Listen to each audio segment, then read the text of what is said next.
Hello and welcome. I'm Reshma Shah, a pediatrician and award-winning author, a mom, and a home cook. And today I'm excited to share my mom's recipe for cilantro mint chutney, often referred to as green chutney. I think that many of us yearn to preserve the culinary traditions passed down in our families. But when I was young, I had very little interest in being in the kitchen, and I took my mom's homemade meals completely for granted. Growing up in a typical suburban neighborhood, I often wondered why we couldn't have meals like tacos and hamburgers like all our neighbors seemed to enjoy. However, with age and many years being away from home, I came to appreciate all of the love and effort that my mom put into her dishes. I now crave those homemade meals and regret not spending more time in the kitchen to learn from her. When we're together, we often cook together, and by cook together, I mean that I'm usually watching and taking meticulous notes as she's cooking. After a recent trip to the farmer's market, I found myself with an abundance of cilantro, and I thought that my mom's cilantro mint chutney would be a perfect way to use up all that cilantro. This versatile condiment is often served with Indian snacks such as samosas, but we use them in wraps, sandwiches, and to top any dish that needs a little extra flavor. One of the things that I really love about this cilantro mint chutney is that it freezes really well, so you can portion it out into small containers and then thaw it as you need it. Every time I talk to my mom, she seems to add some additional small detail to the recipe, so I'm going to do my very best to recreate her recipe for cilantro mint chutney. This chutney is made up of some fairly simple ingredients, and the star of the chutney is definitely the fresh herbs and chilies.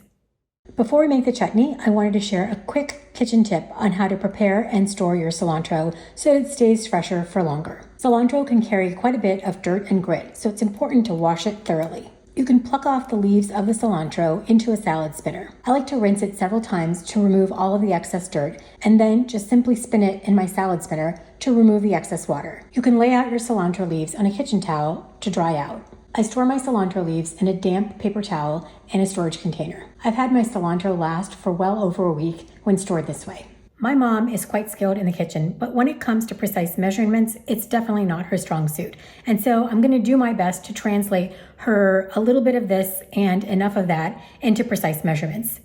You're going to want to use fresh cilantro and mint in a ratio of about 3-to-1. So I've got 3 cups of fresh cilantro and about a cup of fresh mint. To season the chutney, I'm going to use about a teaspoon of whole cumin seeds. Now, my mom says that you can use ground cumin, but toasting the cumin and grinding it freshly gives it a better flavor. So that's what I'm going to do today. I've also got 2 tablespoons of roasted peanuts. This gives the chutney a little bit of a nutty flavor and a creamier texture. While you can certainly omit the peanuts, according to my mom, it really does give it a nice flavor, so I'm including it in the recipe today. About a teaspoon of salt, and a scant half a teaspoon of sugar. This cuts down on some of the acidity from the lemon and also the bitterness that can come from some of the herbs. And of course, fresh green chilies. I got these from my local Indian grocery store, but if you don't have these long, thin green chilies, you could also use a serrano chili. I'm going to begin by lightly toasting my cumin seeds for just about a minute or so. You want them to be fragrant, but being careful not to burn them. Next, I'm going to put my cumin seeds in a spice blender to grind them gently. If you don't have a spice grinder, you could either use a mortar and pestle or simply use ground cumin. I'll also add my roasted peanuts to gently grind them. You want sort of a fine sand type of texture. And I think I have to agree with my mom. The smell from the toasted cumin seeds being freshly ground is just amazing. When my mom prepares this recipe, she actually puts the herbs in a food processor to gently chop them. I'm always looking for shortcuts, so I'm just going to roughly chop them on a cutting board. I'm also going to roughly chop my green chilies. According to my mom, you can smell how spicy the chilies are. I don't trust my sense of smell when it comes to the spice level, so you could also just give them a taste.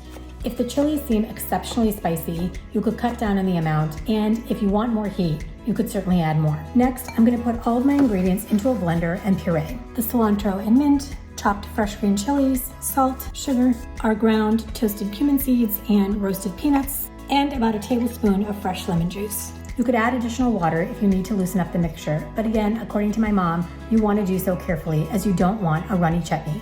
So one of the things that I've learned about cooking is that when things aren't going according to plan, sometimes you have to pivot and make adjustments. So I think when my mom makes this recipe, it's probably in much larger quantities than I do. And so my Vitamix actually is not doing the trick because there's not enough of the chutney for it to really mix well. So I'm just gonna actually transfer it to a smaller blender attachment and hopefully that'll do the trick.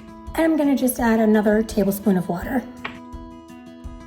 It has come together pretty nicely, but I still think it needs a bit more water. Give the chutney a taste and season with additional salt and lemon juice as needed. This chutney turned out pretty much exactly how I remember my mom's tasting. So it actually made a little bit less than I thought it would. So I don't think any of it will go in the freezer. I think we'll just keep it in the refrigerator and it'll be used throughout the week. Obviously this would be delicious with a samosa, but I actually think it would be quite tasty over roasted potatoes or cauliflower alongside tofu, and definitely in a sandwich or wrap, pretty much anything that you want to add a kick of flavor to. I hope you enjoyed my mom's cilantro mint chutney, and I'm hoping to share more of her recipes. I'd love to know, what are your favorite family culinary traditions? If you'd like to see more plant-based recipes as well as nutrition and cooking tips, make sure to like and subscribe.